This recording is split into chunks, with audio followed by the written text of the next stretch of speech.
of inspired writing. You're in the right place, whether you're just getting started out on your writing journey or you have a few books published already. In this week's episode, we're going to talk about the word writer's block. Is it real and something that really happens, or is it a myth? There's writers and advice out there on both sides of this camp, and I'm here to weigh in based on my experience in talking to hundreds of writers and what they call writer's block. So is it real? I'm gonna say yes and no. And let me explain.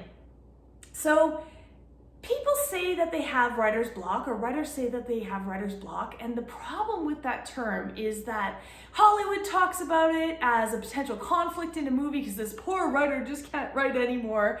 And people also talk about it when they're doing what? They're just not writing. So if we're not writing, sometimes we say that we have writer's block. And sometimes for some writers, that can mean that they're sitting down still every single day and staring at a page and not able to come up with anything. And for other writers still, it means they're not thinking about it at all and they never even sit down for a period of time. So the problem with the term writer's block is that it covers a really wide range of issues that a writer might be having. So I'm going to go through what the most common things, if you're having trouble writing, what the most common things that you might be experiencing are and how to fix them. So if you're not writing, it might be because you have a lack of ideas, right? You might just not know how something is going to happen. It might be because you think that you have a lack of time, or you truly do have a lack of time. It's something that we definitely need to make time for. It might also because you have a lack of confidence because you have a lack of confidence in your writing. Or it might be because you don't have a clear plan of what to do next, right? So when we don't have a clear plan, we can get really overwhelmed and we're not really sure where to start, and then we end up doing nothing. Right? So if you find yourself in this situation, no matter the reasons that you're experiencing this, no matter you're not where you want to be on your writing journey, here's some things that I work with my book coaching clients all the time that can help get you unstuck and get you moving along that path. So first of all, take a really good look at your situation. Try to figure out which one of those things. Is it lack of time? Is it lack of ideas? Is it lack of confidence? Is it lack of a plan? Which one of those things is stopping you right now from writing? And then take a look at some of these suggestions that I have and see if they can help for you. But first of all, I want you to be kind to yourself and know that you're not alone. So even if you hear that writer's block isn't a real thing, it doesn't mean that you're not experiencing it. It just means that maybe what you're experiencing could have a different title. So make sure that you know that every writer at some point in time experiences a period of time where they don't write. And for some of us, that's normal. I actually binge write, so I'll write something really quickly, but I'll be thinking about it for a while, and then there's weeks go by where I'm focused on my book coaching practice or on some of the courses that I'm teaching, and I won't write every day. There's other people that write every day, and I'm not here to sell you on one way or the other. If it's working for you, do it. And if it's not working for you, then try some of these things, okay? So the first thing that I'm gonna tell you to do if you're having trouble writing and you really want to get this book project done and you're not sure what to do is tell somebody. So you're going to hear me talk about this a lot, and I've said it before, but tell somebody that you're writing. Because if nobody knows that you're writing, it's almost impossible to make that time. So talk to somebody about the fact that you're writing. Tell your friends and family that you're writing. There's something about that pressure and them checking in with you, like, how's the writing going, right? That could be helpful. If you're a closet writer and you're not telling anybody right now that you're writing, let somebody know that you're writing. The second thing that I want you to do is take a step back and remind yourself why you are writing your project right now, right? So we get into the slog of it sometimes. Writing a book takes hundreds and thousands of hours, and none of us know how long it's going to take. I always think I was a former operations professional. I always think every book, I'm going to do this faster. I'm going to do this more efficiently. And sometimes I do. Some things are definitely more efficient, but there's also just some time that's needed to percolate. So remind yourself why you wanted to write this particular book at this particular time. And it might bring back those sparks or that ambition for why you wanted to write it. So don't lose sight of the fact when it's like feeling like work. Remind yourself the why and what you're going to get at the end, and try to visualize that. Number 3, if you're finding that you don't know what to do next on your project and you're feeling a little overwhelmed, or you just are kind of stuck, revisit your outline. Or if you never had an outline and you're flying by the seat of the pants, or writing by the seat of your pants, then create an outline. Create a quick and dirty outline of your book to see where has it gone off the rails and which scenes might you be able to fit in next. So when we write a book, we often have scenes that are way better formed in our brains than other ones. And I like to write those, I write out of order, so I like to write those ones first. So if there's a scene like that for you, even if you started it at the beginning, get yourself there.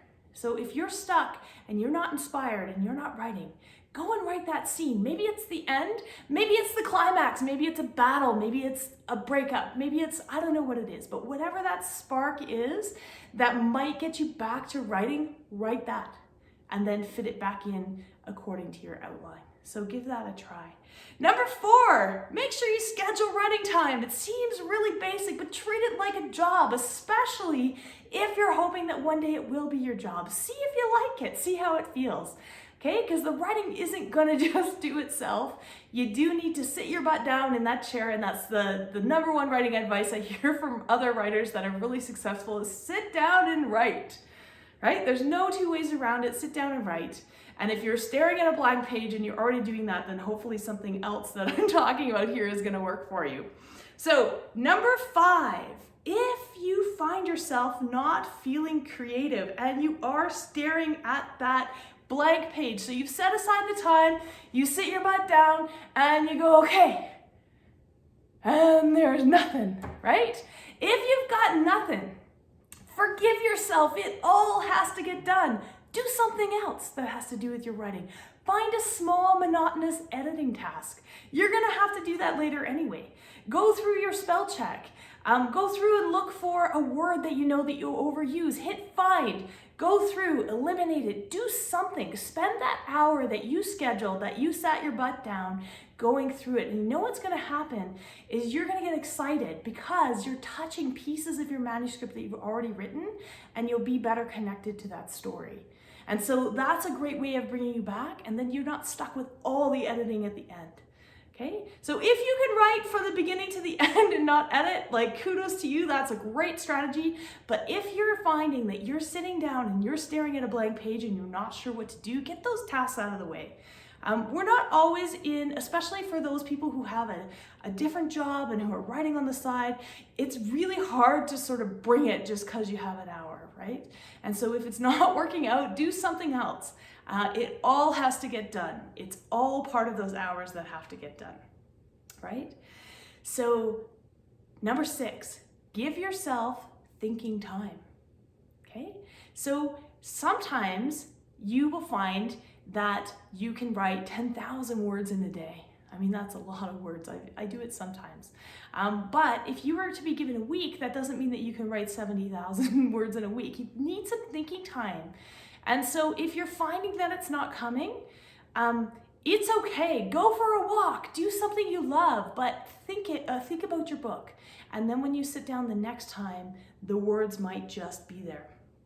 And the last tip that I've got for you, and this one is one of my favorites and the one that is like almost 100% guaranteed to get you through any type of blockage that you have, is find somebody who loves your book as much as you do, whether that's a critique partner, another writer, a coach, a friend, a mentor, anybody, and geek out. Tell them what's going on. Tell them about your characters and get really excited about what's going to happen next and try to talk it through. And if you can do that, and if you can't do that with somebody else and that sounds really scary, then do that with yourself.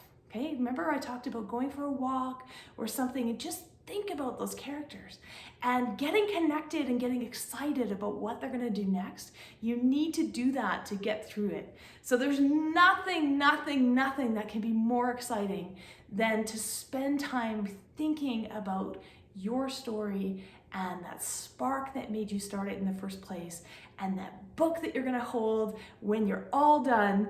And so you just gotta get through it. Hopefully, if you're experiencing trouble with what you're calling writer's block, you can identify, first of all, what kind of writer's block do you have? What is it that's stopping you? Is it ideas? Is it time? Is it confidence? Okay? Or is it lack of planning?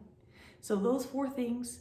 And then try one of these strategies to just get yourself in the groove. Every writer is unique. We're all creatives, and you're gonna build your writing life the way that you want it.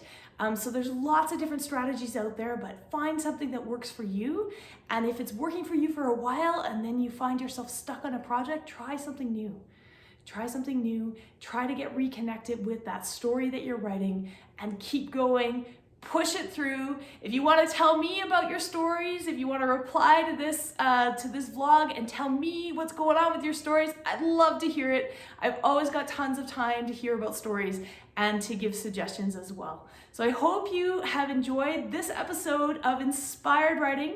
I'd like to hear whether or not you think that writer's block exists after this. I'm going to say that it probably does. If you're experiencing it, it exists, but there's ways through it and you can do it, and I'd love to hear how you did it.